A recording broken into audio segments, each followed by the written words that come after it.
Nós sempre colocamos, embora já prece, mas que o nosso amorzão Jesus nos dê a sua paz, nos fazendo uma noite bem alegre, bem produtiva, mas acima de tudo bem simples, que é a maneira mais gostosa de nós viver. Nós vamos tentar falar um pouquinho sobre a lei do amor.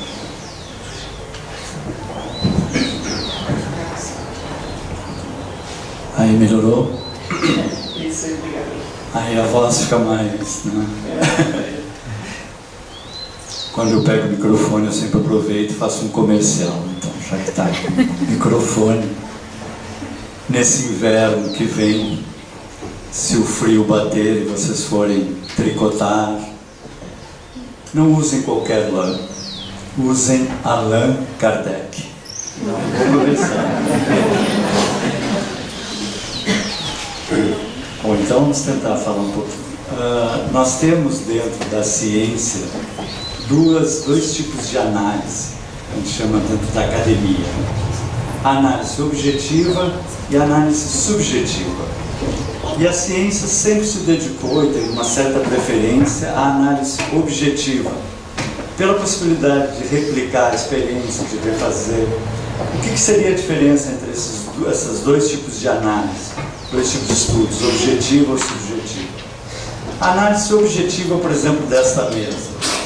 Se nós fôssemos fazer cientificamente uma análise objetiva da mesa, nós poderíamos ir assim a infinitos detalhes. Ela é feita de madeira, tem uma partezinha de ferro, tem tanto de espessura, tanto de largura, tanto de altura, tanto de densidade, tanto de diâmetro, enfim, uma análise objetiva dela.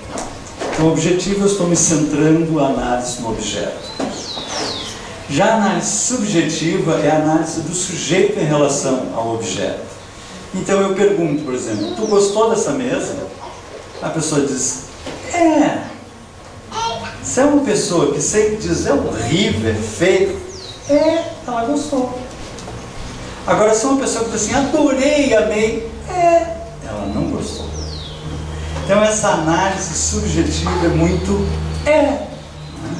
E essa falta de precisão na análise subjetiva, e aí é interessante, eu vou abrir só um parênteses aqui, a análise normalmente que fazem sobre nós é subjetiva, ou seja, é a história interna de cada pessoa, por isso que a gente pode relaxar com relação a isso, mas enfim, né, a análise subjetiva, ela tem essa incerteza, e por isso, por um longo tempo, se vocês forem olhar, né, na história do conhecimento, na história da filosofia, o amor, que é esse potencial que todos nós sabemos que é, ficou meio de lado porque era algo subjetivo. Amar era algo interno. Como é que eu meço um amor? Como é que eu posso saber o comprimento de onda do amor? Isso foi se passando. Mas à medida que a ciência foi avançando, foi havendo uma necessidade, nós estamos nos deparando com isso. É interessante que, se nós olharmos historicamente, dentro da filosofia ocidental, da religião ocidental, nós vemos do judaísmo, depois, né, com o Velho Testamento, como é que era a ideia de Deus? Deus era irado, vingativo, impiedoso. Deus era um jogo duro, né? Se tu te metesse com Deus, ele te pegava mesmo. Então tu tinha que temer a Deus, né? Porque Deus, se vocês olharem ali no Velho Testamento, não era fácil. Aí surge o Novo Testamento. O Novo Testamento, a partir de quem? Do nosso amorzão. E perguntam a ele, e Deus? Né? Como é que é Deus? É essa coisa, esse jogo duro de Jesus assim? Deus é um Pai de todos nós. E mais ainda, um Pai de amor. Se vós que sois maus, sabeis dar boas coisas aos vossos filhos, que dirá Deus, que é todo amor e que está nos céus. Mudando completamente a nossa concepção, não somente de Deus, mas da lei que rege o universo.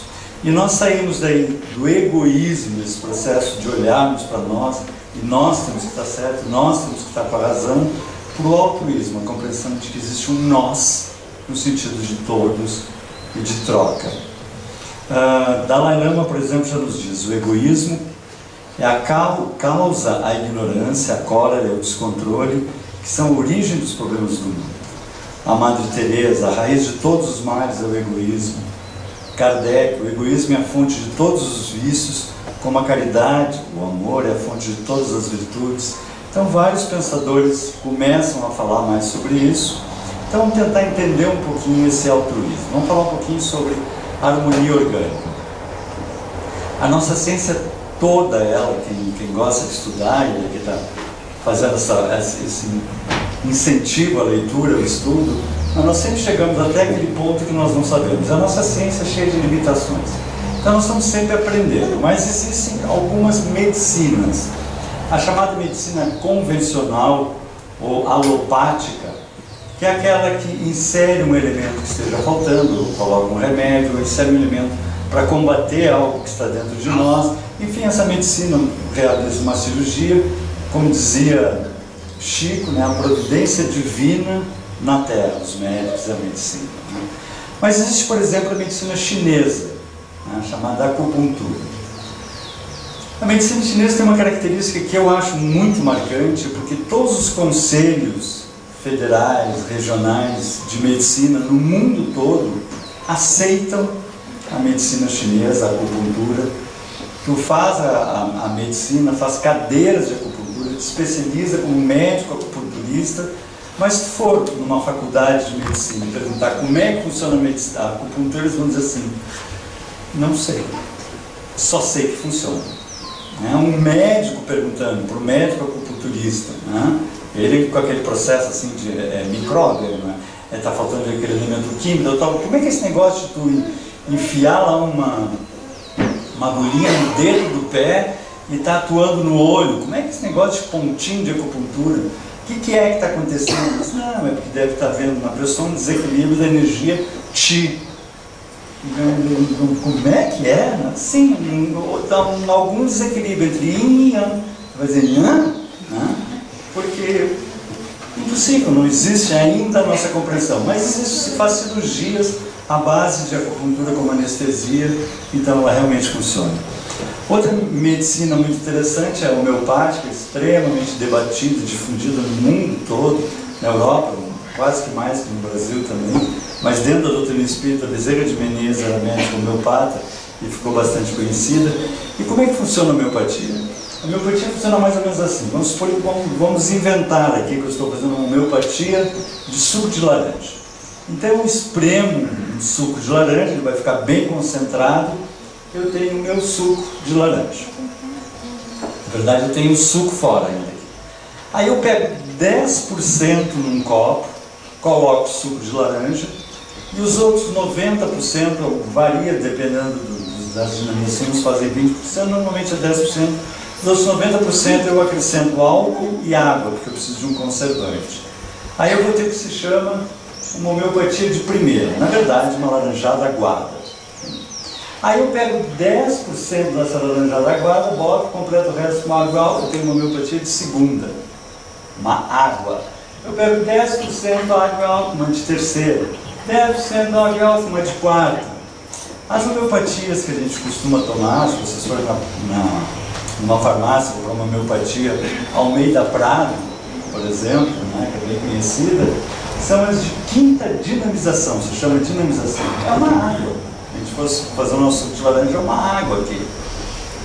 Mas se vocês forem numa farmácia comprar uma homeopatia, enfim, agora se vocês forem se tratar com um médico homeopata, ele pode achar que o teu problema é um problema um pouco mais grave, ele precisa te dar uma homeopatia de uma dinamização maior. Ele pode te dar uma homeopatia de 100. 100 vezes foi feito aquilo. Vocês imaginam o que sobrou da nossa laranjada. Agora, se o problema é grave, pode dar uma dinamização de 400 vezes isso. Bom, se vocês pegarem uma laranjada e diluírem 400 vezes, não tem mais... É a mesma coisa que pegar uma gotinha e largar num rio, assim. É 1 para 10 na 400. Não tem mais nenhum átomo de laranja ali. E funciona. Recentemente a USP lançou um trabalho, uma meta-análise. Meta-análise é assim, Vários pesquisadores fazem pesquisas, fazem pesquisas, publicam, e a USP pegou uma série dessas pesquisas para ver qual era a relação final, e novamente a Unicamp já tinha feito isso em vários países, né, que há uma atuação realmente nesse processo. Mas aí a gente pensa assim, eu fiz uma laranja se diluir 1/10/400, sumiu a laranja. Nem os átomos da laranja. O que sobrou ali? Nós, espíritos, podíamos dizer assim, o perispírito da laranja. Que é a única coisa que pode ter sobrado ali, não sobrou mais nada ali naquela laranja. Mas o que seria, como é que a gente poderia entender esse perispírito da laranja? A gente pode ser a informação da laranja. Aí já fica assim, como? A informação da laranja? Então vamos tentar o que quer dizer isso, né? Esse processo da informação da laranja, da nossa informação, que também ficou como placebo, em função dessa relação, né?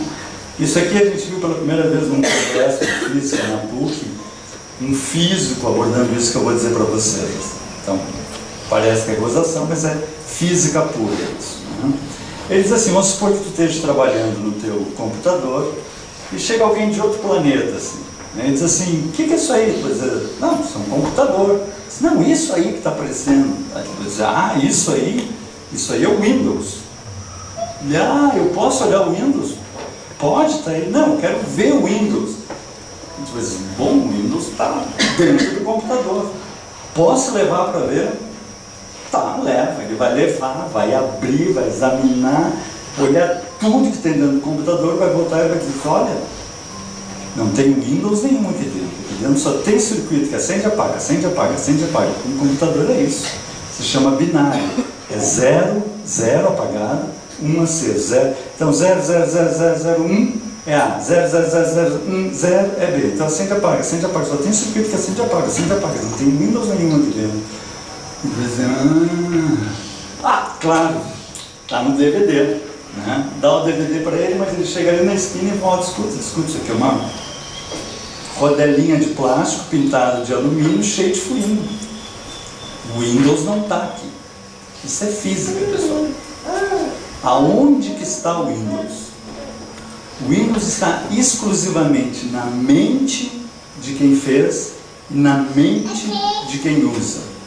Isso dentro da física se chama virtual. Ele não existe como realidade. A gente já ouviu falar muito, joguinho virtual, não tem a menor ideia do que está dizendo, né? Mas é isso, é virtual. Então, na verdade, se vocês estão olhando aqui, é porque houve um comando lá, um x barra 2 pontos, para que aqui surgisse um comprimento de onda curta, e aí alguém deu essa informação e o nosso cérebro recebe o comprimento de onda curta, transforma em azul. Por exemplo, esse aqui é um pontinho vermelho, é um comprimento de onda longo. Então eu leio como vermelho, é informação. E todo o universo é informação. Todo o universo é informação. Então, se existe essa mesa, é que existe uma informação nela, senão ela não existiria. Ela simplesmente desapareceria, mas ela recebeu uma informação e, portanto, ela é uma mesa. Qual é a informação que ela recebeu? Ela recebeu a informação de um carpinteiro que serrou, cortou, pintou, arrumou, botou quadradinho. Tá. Mas e a madeira? Ela recebeu a informação de uma árvore que fez os astros ficarem em fibra de madeira, porque senão nós não teríamos a madeira, e todo o universo é informação. Isso é fantástico a gente perceber. A gente vive no mundo da informação. E, portanto, como é que eu poderia falar sobre a informação da laranja? Eu aqui estou fazendo uma ideia hipotética. Vamos supor que assim, a laranja tem vitamina C, e vitamina C é bom para os radicais livres. O que são os radicais livres também, de uma maneira simplificada? São pedacinhos de comida que ficam na corrente sanguínea. São íons que ficam na corrente sanguínea porque não foram bem assimilados. Como que não são bem assimilados? Agora eu vou dizer uma coisa para vocês que eu vou passar meio por mentiroso aqui, desculpa, às vezes me chamam de mentiroso, mas enfim. Me contaram que tem gente, por exemplo, que faz as refeições vendo televisão. Que horror, que orgulho, que dá a matar. Então aquilo é uma alimentação muito saudável, assim, né? Então você está comendo um sanduíche, metade do sanduíche digere, outra metade fica sob forma de radicais livres. Aí dá um monte de doença, envelhecimento precoce, um monte de problemas. Então a gente come umas beterraba, cenoura, suco de laranja, vitamina C, que assimila, faz assimilar os radicais livres. Então, se eu estou tomando uma homeopatia de laranja, o que eu estou recebendo? A informação assimilada de radicais livres. Vê como é pirado isso, né? Como uma coisa trabalha nos níveis de profundidade que, na verdade, nós poderíamos fazer com a mente, mas recebemos um auxílio. Né? Então, a informação da construção da evolução. Nós sabemos, né, que Darwin nos falou sobre evolucionismo, né, que nós vínhamos do animal e agora, hoje em dia, a ciência tem esse processo extremamente mais dilatado. Nós viemos de um Big Bang, uma explosão que não se sabe como que aconteceu, por que aconteceu, há 13 bilhões e 700 milhões de anos atrás, e ali surgiram os primeiros átomos de hidrogênio. Os primeiros átomos que começaram a se formar, hidrogênio, depois lítio, e aí também não se sabe até hoje por que até hoje ocorre, surgiram os centros gravitacionais. Alguns estudiosos acham que é de antes do Big Bang, de uma explosão anterior, de uma vida anterior, mas enfim, semelhante a algodão doce, sabe? Quando pega aquela varinha e vai passando, vai fazendo aquela bola assim. Surgem esses centros gravitacionais e surgem então umas bolas de hidrogênio, que é o berçário da humanidade. Temos um próton com um elétron girando em torno. Só que daí eu vou evoluindo para um processo de fusão nuclear, de pressão, e aí surge o hélio. 2 prótons com 2 elétrons em volta. Já sou o cara, já estou dominando. 2 prótons com 2 elétrons. Aí depois 3 prótons com 3 elétrons, 4, 5, 60. Aí começam as combinações, começam as estruturas mais complexas. Isso novamente eu li num livro de física, parece brincadeira, né?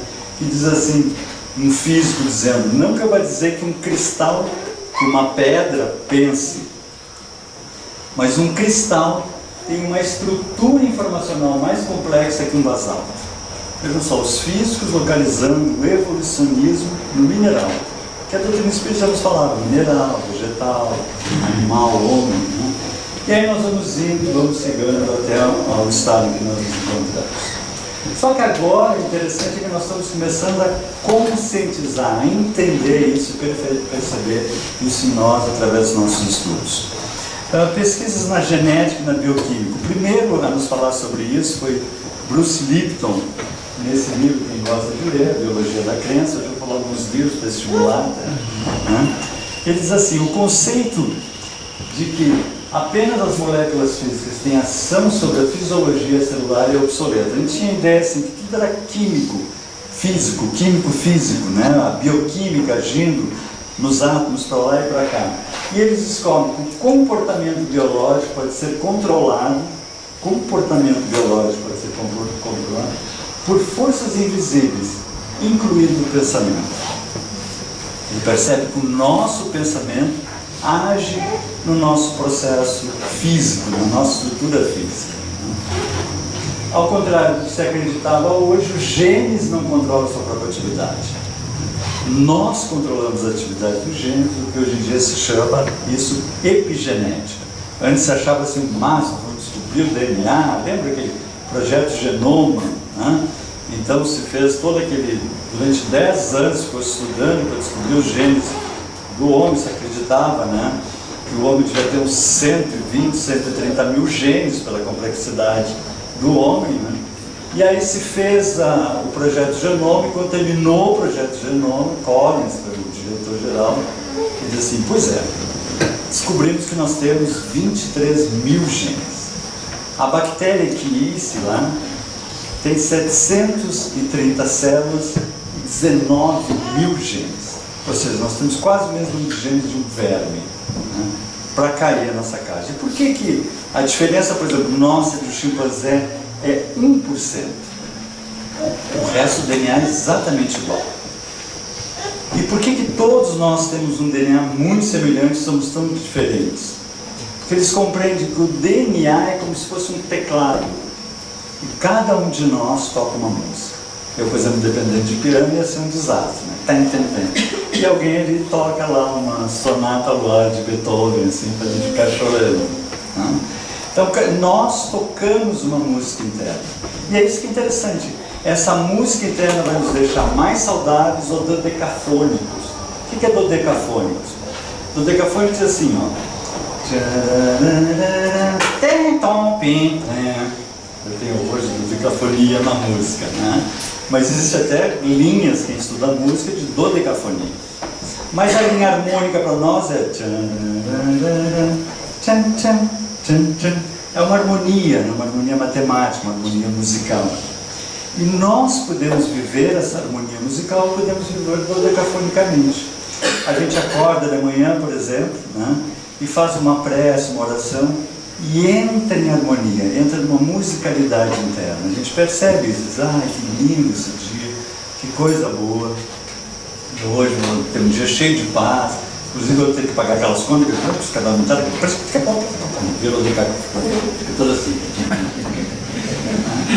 E aí já começa a surgir e aí como é que eu vou teclar meu DNA? Como é que eu vou mandar meu funcionamento aqui dentro? Né? Aí já começa a coisa não funcionar tão bem. Né?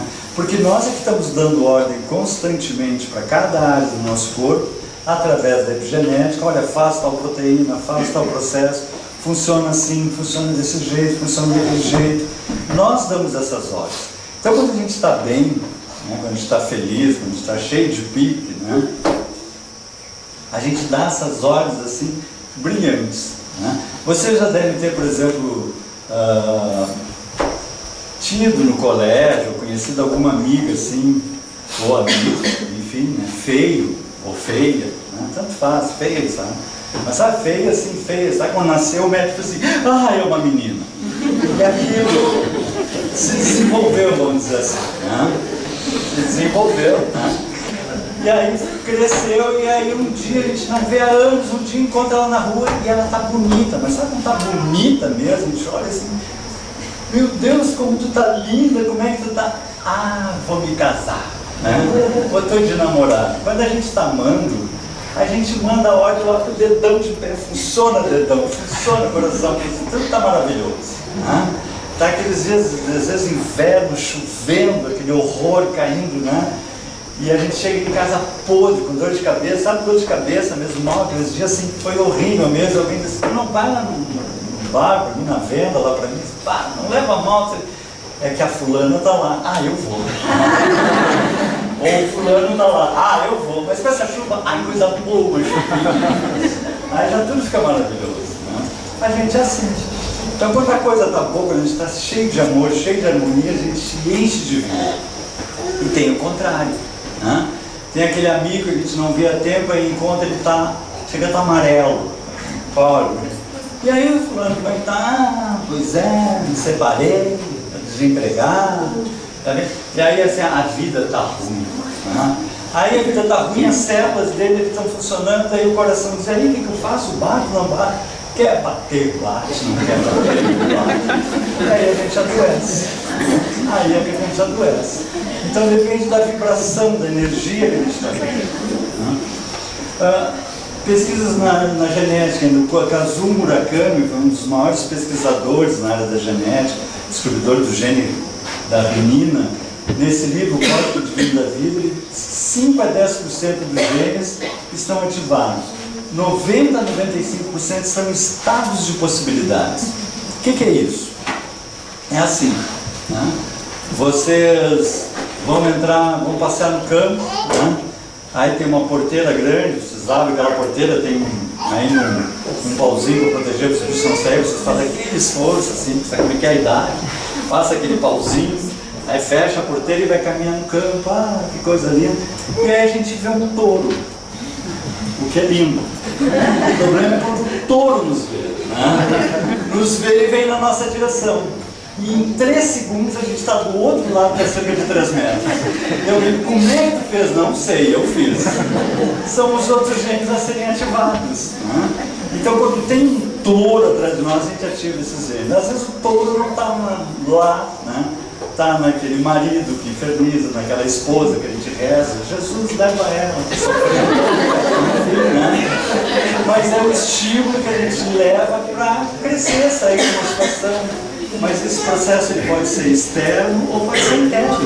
Eu posso fazer esse processo dentro de mim e ativar esse gene.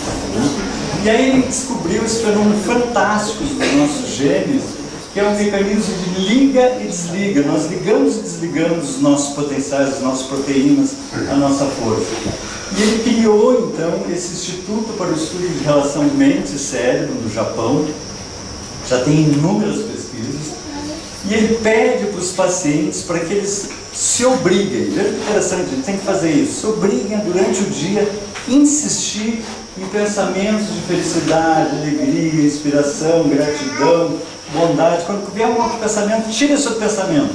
Insiste em botar gratidão, botar bondade, botar amor. Insiste nisso.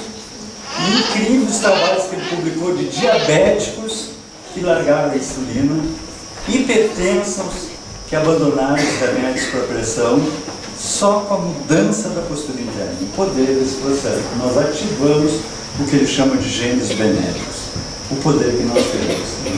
A psicoimunologia é uma área também fantástica, apaixonante, a gente não vai ter muito tempo de nos deter, mas trabalha sobre as nossas posturas emocionais, elas atuando diretamente no nosso estado de saúde ou no nosso estado de depressão, de doença, de perturbação. Então, posturas emocionais que nós podemos chamar de emoções negativas. Por exemplo, a raiva. A raiva é algo extremamente benéfico. É o que nos trouxe até aqui, sem ela nós não teríamos sobrevivido, que é um mecanismo de ataque, né, ou fuga. Então ele está numa situação em que desde animal a um animal vem nos pegar, né, e a gente olha o tamanho do animal. Normalmente é assim, se o animal é pequeno a gente se o animal é grande a gente né? E hoje em dia é a mesma coisa, né? Alguém nos ofende se o cara é meio assim, né? Meio o que é? Ele está pensando, o cara é um pouco maior que a gente aí todo assim, né? Mas surge esse processo, né? Mas é um processo, é um mecanismo de defesa que a gente percebeu, ou seja, a gente está sendo atacado. Então a gente lança determinados elementos na corrente sanguínea para ficar atento àquele ataque. Isso é normal, né? Seria tipo uma campainha, depois eu vou falar ali, a gente vai lançar as catecolaminas, né? Que daí nos deixa com um batimento cardíaco mais acelerado, aumenta a caixa torácica, aumenta a circulação no cérebro, aumenta a circulação nos músculos estriados, que é o processo, ataque ou fuga. Né? Então, se a gente está passeando no trânsito total, né, e aí alguém vai se atravessar na frente, a gente tem que parar, vem de trás e né? E a gente já vem com aquela prece, Senhor, leva ele, senão eu levo ele. Aquele amor que nos surge assim. Né? Mas dá aquela adrenalina na gente. Isso é normal, se não der, a gente está com alguma deficiência, tem que procurar um médico para saber o que é. Alguém nos xinga, alguém nos faz alguma coisa, dá aquele aperto no coração. Puxa, eu fui agredido. Dá. Aí a questão é isso. O que é essa coisa, esse aperto que dá? É justamente esse mecanismo de defesa das catecolaminas que vão para a corrente sanguínea. Então, até aí, perfeito. O que é patológico aí? O que não é legal? É quanto tempo fica as catecolaminas na corrente sanguínea? 90 segundos. 1 minuto e meio. Então, dá aquele aperto, 1 minuto e meio depois, parou. Então, alguém nos faz uma sacanagem, né? Como assim? 1 minuto e meio depois, aquilo assim, ele disse assim, tudo bem, eu perdoo, ele não podia ter feito isso comigo, não podia ser, mas tudo bem, eu perdoo, que não foi legal, tudo bem, eu perdoo, ele vai pegar um para pronto. Acabei de fazer aquilo se tornar 1 hora, 2 horas, 1 dia, 2 dias, 1 mês, 3 meses, carrego aquela criatura comigo, por uma raiva mal resolvida. Eu adoro uma historinha zen, talvez alguns de vocês já conheçam, mas eu adoro, que está vindo um mestre, velhinho, né? Com seu aprendiz, eles chegam na beira de um rio, e o rio está muito caudaloso, muito intenso, e eles vão atravessar, e tem uma moça que quer atravessar e está com medo, e o velhinho, por ser sábio já, se exercitava, foi lá, pegou a moça no colo, lutou contra a correnteza, atravessou ela e largou do outro lado do rio, e ele seguiu o caminho. Andaram quase 2 horas, quando estavam chegando no mosteiro, o discípulo não aguentou e disse assim, mestre, posso falar uma coisa? Ele disse, claro, meu filho. Então proibido nos envolver com mulheres. Eles se dizem assim, que ainda está carregando ela? Eu deixei ela lá no rio. E a gente fica carregando as pessoas, carregando aquela ofensa, carregando aquele problema, meses. Deixa lá no rio e vai ser feliz. Segue o teu caminho. Então, se a raiva é um mecanismo de defesa, é um mecanismo para ser acionado, desacionado, e nós seguirmos em paz. Outro mecanismo que se chama negativa, né? Mas quando a gente não trabalha bem, medo. Nós aqui não temos, mas tem gente que tem. Né? Não temos, né? Você sabe por que a criança fica brincando com o seu carrinho, brincando na calçada, brincando no quarto? Porque ela sabe que ela tem uma mãe, que ela tem um pai, que cuida dela, que protege dela, então ela relaxa. Assim como nós. A gente sabe que a gente tem um pai de amor, então a gente relaxa. Relaxa. Como a gente é trouxa, né? Eu sempre digo assim, nós no passado éramos imensamente panacas. Imensamente panacas. Aí nós evoluímos e agora nós somos só panacas. Já melhoramos. Mas ainda continuamos. Tem até, desculpa, fico viajando aqui, mas tem uma piada, desculpa contar piada aqui, mas que eu gosto. Que assim, dá uma revolução numa cidadezinha, começa um tiroteio daqueles, bala pra cá, bala. E dois amigos muito religiosos escondem atrás do lugar e as balas passando, aí um olha no fim da rua, tinha um mato e sai correndo, e o outro, que era muito religioso, disse, que isso, fulano, tenha fé, Deus é grande. Ele disse assim, não, eu sei, Deus é grande, mas o mato é maior. E a gente é assim, né? Deus é grande, mas pronto, né? Acabamos de desconectar com Deus. E quando a gente está com Deus, a gente relaxa, porque Ele sempre cuidou de nós, até nós estarmos aqui em todos os nossos processos. Né? Então, relaxar, enfim, ciúmes, essas coisas que a gente não tem, inveja, né? Pessimismo, essas coisas, então lançam as catecolaminas que geram aquele processo e terminam, se nós não cuidarmos, pelo estresse, que mata 30% da população anualmente, morre de estresse. Aí o estresse desencadeia derrames, desencadeia processo cardíaco, desencadeia câncer, mas a origem é o estresse. 30% morre de estresse, é assim, pessoal. Vocês agora olhem para o ladinho e contem 10, 3 vai bailar. Nós aqui não nos estressamos, é para os outros lá, né? Posturas emocionais positivas agora, né?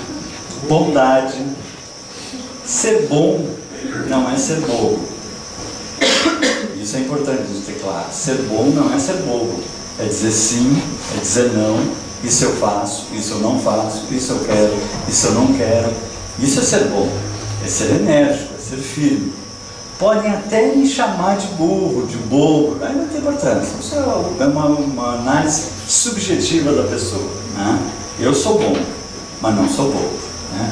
É como alegria. Alegria não é aquela alegria de bobo. Não, tem momentos que, desencarnou minha mãe, meu filho, né? Tem momentos que a gente realmente, a tristeza é um momento de introspecção, de análise. Mas o motivo da alegria é pela possibilidade de estarmos vivendo, né?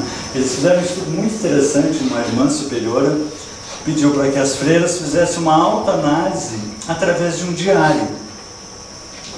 E aí, anos depois, que elas já tinham, a maioria já tinha desencarnado, eles fizeram um estudo, a Universidade de Kentucky fez um estudo em 178 autobiografias de freiras e demonstrou que as alegres viveram cerca de 10 anos mais que as pessimistas. Olha que legal. Sabe que eu tenho meu mãe, não tem que não vai dar verdade, porque agora é margarina da câncer, que a camada de ozônio é aqui, é melhor logo. É verdade, então não se preocupe. Então é uma outra compreensão da vida, né? Calma, né? Aquela ideia de assim, como é que eu era há 10 anos atrás? Muito mais nervoso, muito mais neurótico. Como é que eu era 20 anos atrás? Completo bobalhão. Há 30 anos atrás eu não era nascido, mas alguns de vocês que eram, devem se lembrar, né? Então pode ser que num aspecto aquela pessoa esteja 30 anos, no outro ela está 30 anos na frente, e eu também, tenho que ter calma comigo. Calma, se eu era tão panaca que melhorei, eu estou melhorando, né? Eu acho lindo uma coisa que diz Kant, diz assim, a perfeição de Deus está em fazer a perfectibilidade do ser humano. O que é isso? Eu compro uma televisão preto e branco, daquelas um tubo atrás ainda, e vai usando. Daqui a pouquinho ela vai começando a achatar e fica plana. E tu continua usando, daqui a pouquinho ela começa a dar umas cores e vira colorido. Continua usando, daqui a pouquinho ela está começando a ficar Smart TV. É, pessoal? Não. Ela vai continuar preta e branca até estragar. Mas nós somos perfectíveis. Você já tem um modelo olhando aqui na frente, um modelo Smart. Né? Nós estamos melhorando. Todos nós. Isso é fantástico. Nós caminhamos para a perfeição, queiramos ou não. Né? Então, a tolerância, o otimismo, enfim. Né?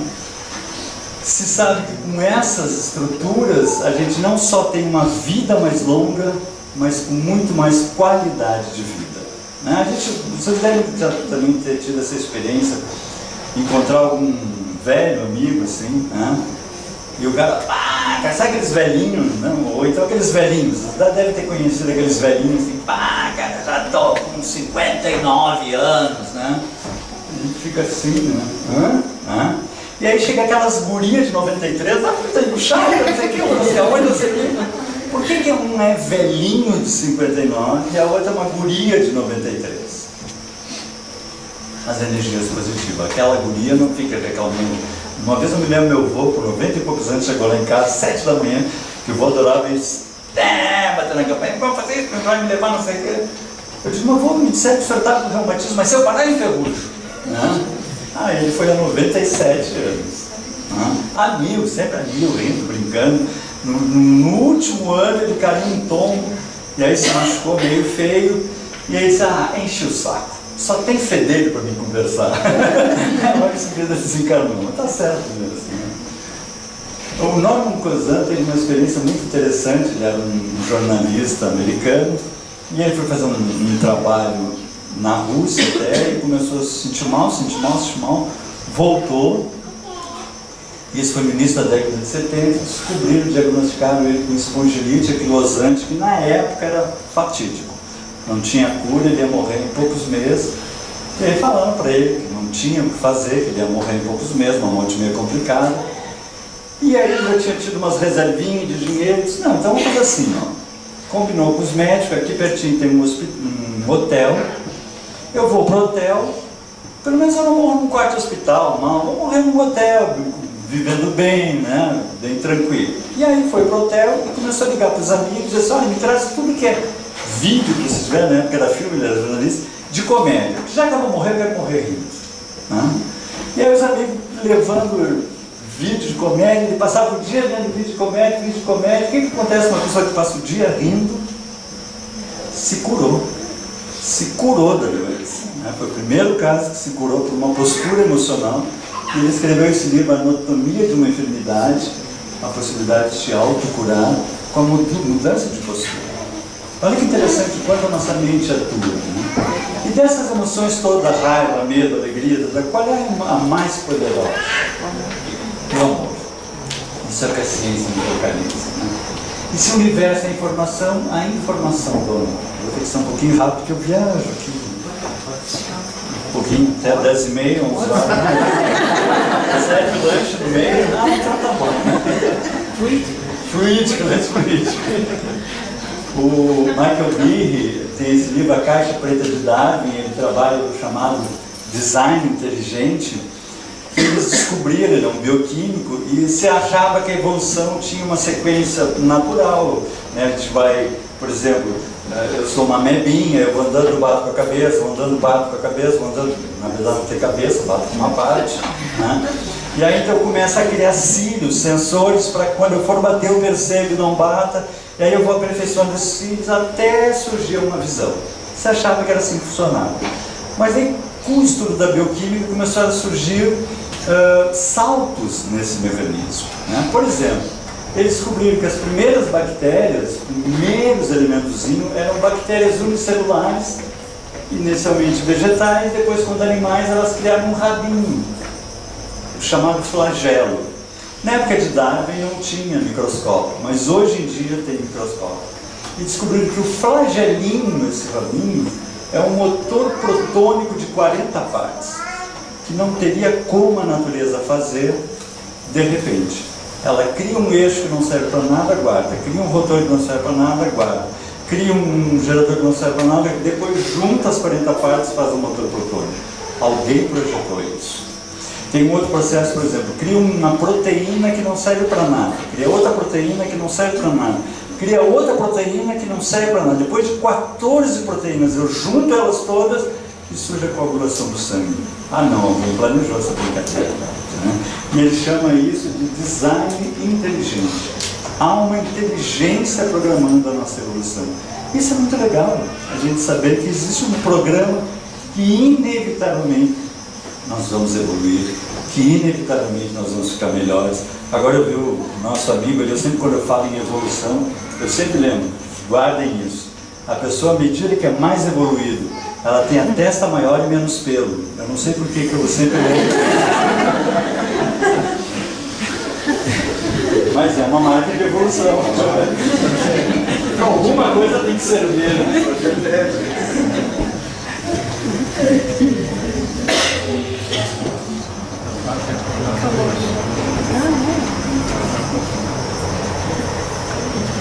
Estão seguindo aqui, né? Essa ideia de que tem uma força maior nos coordenando. Então, na verdade, nós somos um projeto de Deus, um projeto dentro da ciência materialista, se chama de uma complexidade crescente, ou seja, existe uma complexidade crescente que está nos fazendo evoluir, o que é lindo isso, né? E se Deus é amor, nós somos então um projeto de amor. Por isso te lembro, despertes o dom de Deus que existe em ti. Todos nós temos esse Deus, amor dentro de nós. Né? Então, quando nós vemos essa evolução aqui, nós podemos pensar no impulso divino e na construção do ser. E esse impulso divino é o amor. Né? O amor, nos diz o Evangelho, vocês devem conhecer bastante, é de essência divina. E todos vós, do primeiro ao último, tendes no fundo do coração a centelha desse fogo sagrado. Isso é lindo. Todo o centro, nosso centro, é amor. Nós é que fazemos barulho na periferia do Deus. Mas se nós parar, é paz e amor por Deus. Em sua origem, o homem só tem instintos, né? Que é o João de Barro, né? O cachorrinho que faz o buraquinho para o osso, o pavão, né? Que tem aquelas penas enormes, porque dentro do processo de evolução, isso é um outro aspecto, né? Sempre a fêmea que escolhe, os homens se acham que estão se achando, mas pode esquecer, sempre a fêmea que escolhe na área humana, então é mais por postura, por conduta. Pode esquecer de arrumar franja que não adianta, né? Mas enfim, né? Mas daí o pavão ficou sabendo disso e arrasou, né? Fez aquele leque atrás, alguns passarinhos fazem aquela pena, que é uma coisa bem animal, essa coisa de querer aparecer para conseguir mais prazer. Vocês podem ver que é uma coisa bem animal. Se alguém quiser me dar um Ferrari preto, eu aceito. Quanto mais avançado, só tem sensações, né? Aqui eu não estou me referindo à relação sexual com amor, que é divina, alimenta o ser, né? Estou falando em sensações mesmo, né? No exagero do processo, né? Quando instruído e depurado, tem sentimentos. E aí a gente começa a ter sensibilidade pelo outro, como a gente está falando no Natal, falar livro e visitar. E o ponto delicado do sentimento é o amor. Porque Deus é amor. Esse sol interior que condensa e reúne em seu ardente foco todas as aspirações e todas as revelações sobre-humanas. Então, alguns estudos sobre o amor. Em Roma, se tinha 3 tipos de amor.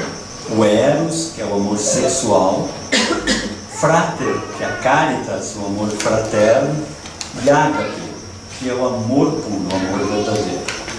Então, os estudos sobre o ágape, né? Estudos de quando a pessoa desenvolve, trabalha o ágape, o amor puro dentro de si. A Candice Pierce trabalha sobre a biologia correta. Nós temos os neurônios nunca se encontram, isso aqui são 2 neurônios no nosso cérebro, eles nunca se encontram, eles conversam por bolinhas que larga de um por outro. São transmissores entre neurônios, ou neurotransmissores, que vocês já ouviram falar bastante, dopamina, serotonina, enfim. Então o que acontece? A gente cria essas bolinhas, essas serotoninas, por exemplo, dá um sinal bioquímico e a gente se sente melhor. A pessoa que deprime, ela para de fabricar serotonina. E aí ela começa a perder a alegria de viver. Aquele que ama é cheio de neurotransmissores de dopamina, é rosadinho, como a gente falou. Dentro do processo, que é mais complexo para quem gosta desse estudo, onde é que o espírito toca na matéria? Né? Quem tem essa pergunta assim.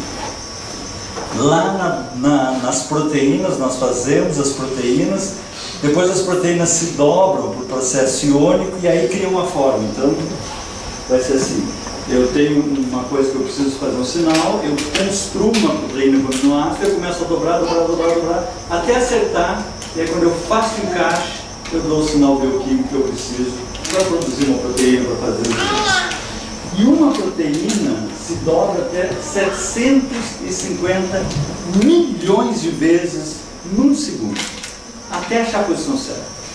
Eles perguntaram, mas o raio, como é que ela consegue achar a posição certa?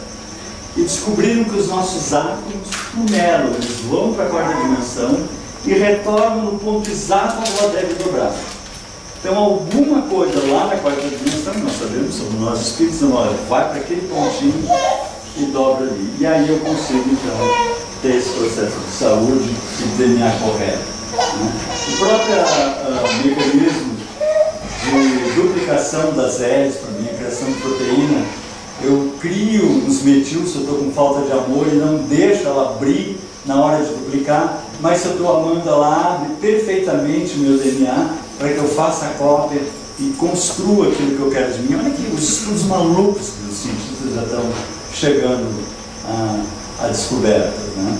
A Barbara Fredrickson, que é uma das pioneiras da psicologia positiva, ela diz que o amor é a emoção suprema, porque ela cria uma harmonia corporal que nenhuma outra cria.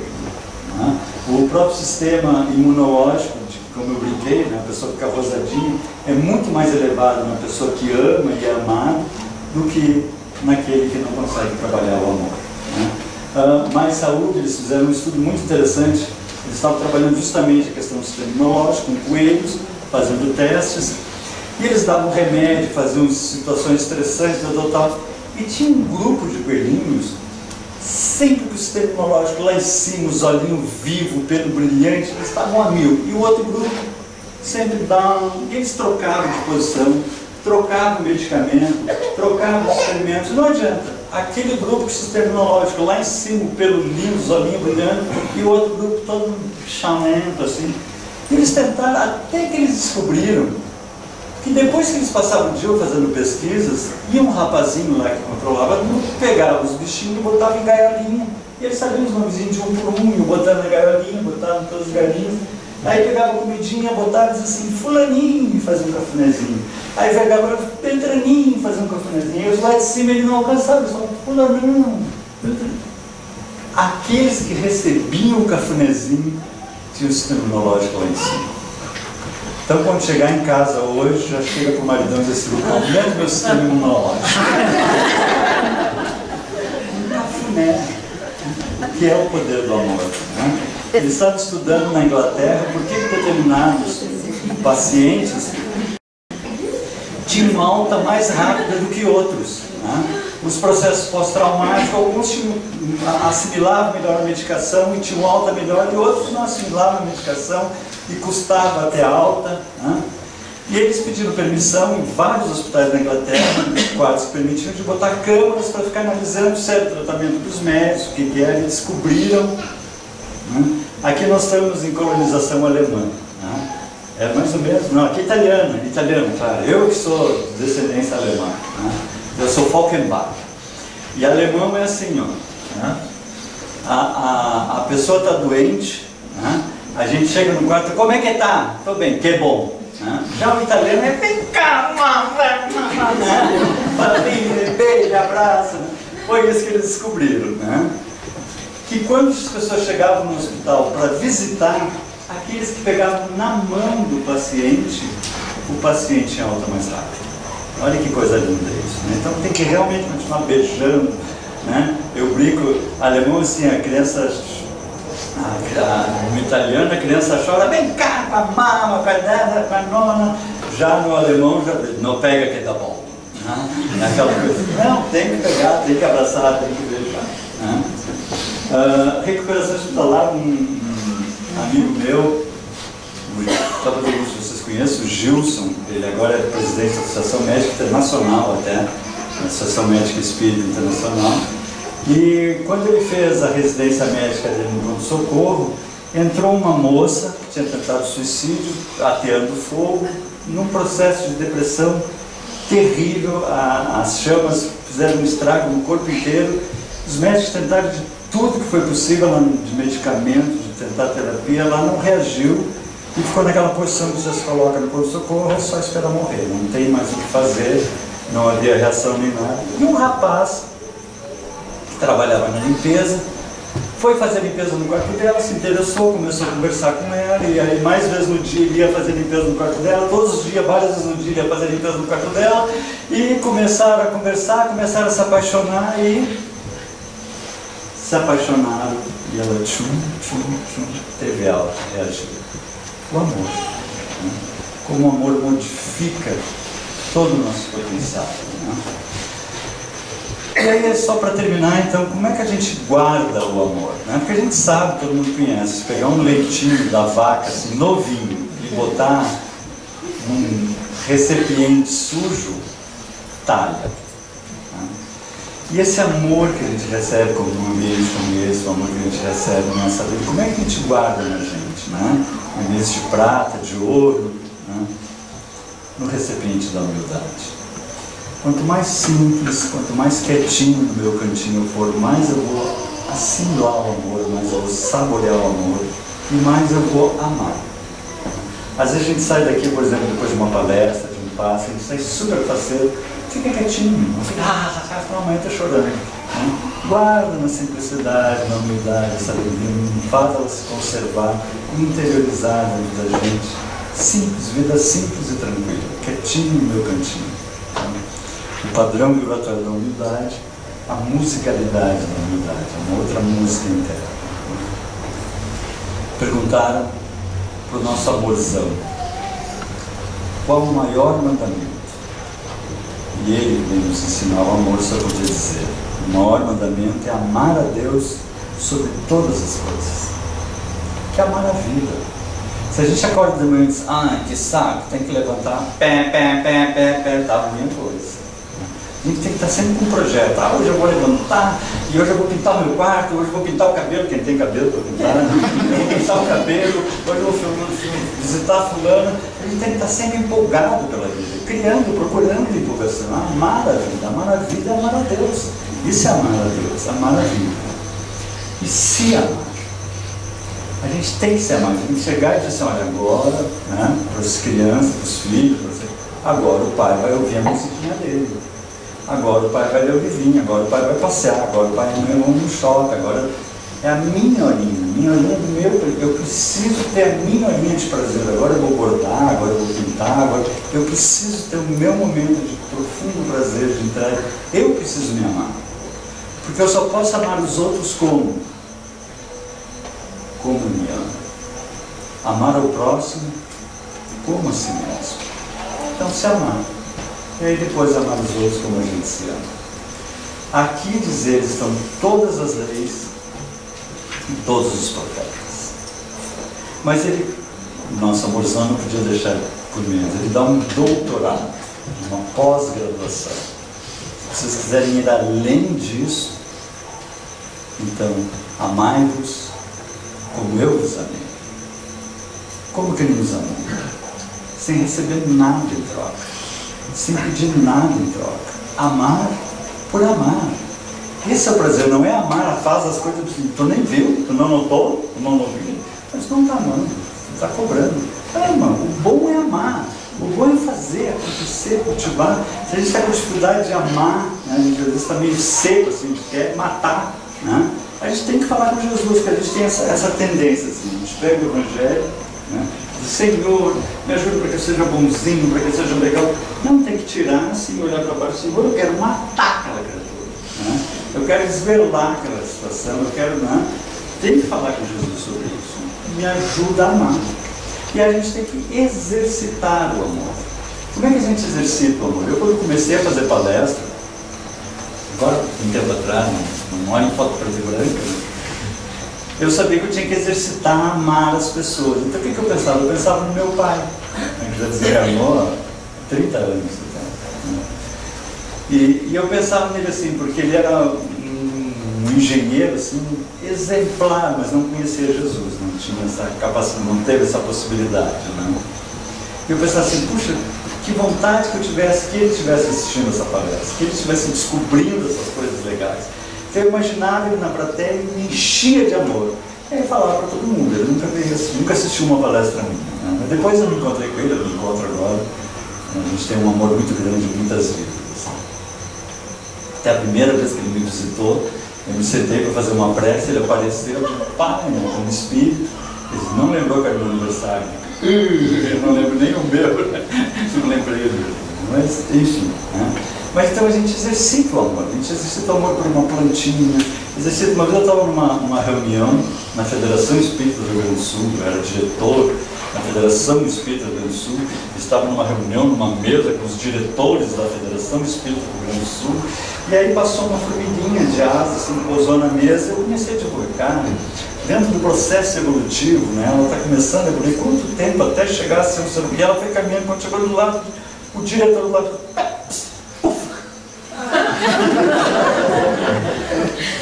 e a gente faz isso com a maior naturalidade. Aquele é um bichinho perfeitinho que come, faz cocô, funciona, tem estômagozinho, tem... Que coisa mais linda, a gente fica vendo esses programas de robótica. Olha o robozinho que é uma formiguinha, a beleza que é uma planta, a coisa sublime que é uma fruta, uma flor. Então ama, se enche de amor. Aquele que ama tem ligeiros os pés e vive como que transportado para o falecimento. Então sintonizar no amor, sintonizar em Deus. Então quando nós vamos fazer a nossa prece da manhã, nós sabemos que nós desenvolvemos bastante a capacidade de pensar. Então a gente pede, Pai, eu sei que eu penso, raciocino bastante, então me enche de amor. Me ensina a amar, me enche de amor para que eu possa amar as plantas, as coisas, amar tudo que volta de mim. Me enche de amor para que eu tenha mais lucidez, mais saúde, um sistema imunológico melhor. Me enche de amor para que eu tenha mais paz, mais ligação contigo. Me enche de amor. E certamente nós vamos passar um dia vivendo no amor de Jesus. Era isso, nós temos que botar. Muito obrigado.